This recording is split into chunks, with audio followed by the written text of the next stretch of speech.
Omusomo gwa The Great Sundowner ogwa Julius Nyanzi wa Prof Bioresearch gukutte olunaku olwokusatu leero ng'era gujjumbiddwa. Bano olwaleero abayigiriza ebintu eby'enjawulo omuli okukamula ebizigo okuva mu nsigo z'emiyembe, okukola peleti z'ebyennyanja, emmere y'ebisolo n'okukola amafuta okuva mu nsogasoga.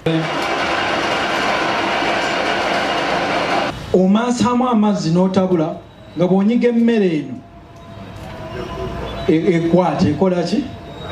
Aliko obuto wakakomera gw'abawadde ago basenyiga era bonna abalese baasimula.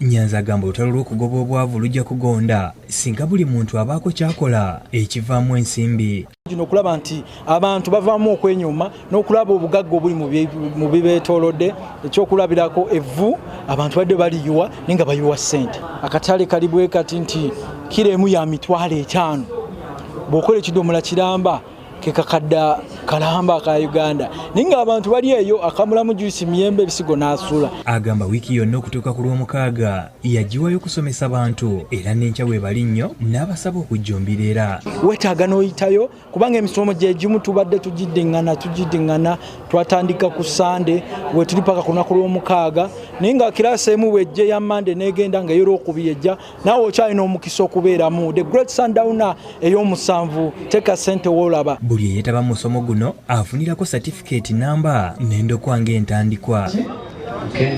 Items are in regards to business. Now, participants attending the 7th Great Sundowner have hailed renowned pharmacologist Professor Julius Nyanzi for boosting their capacity to produce goods that easily access the market. The facilitator, also CEO of Prof for Bioresearch, Professor Julius Nyanzi, says he looked at Uganda's economy and its people and has solutions to end poverty. Take a watch.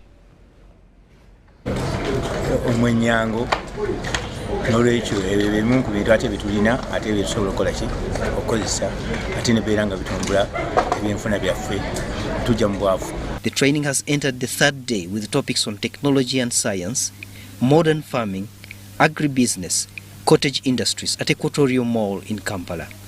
The facilitator, Professor Julius Nyanzi, KIWAGALA, says nobody will go back home with an empty head.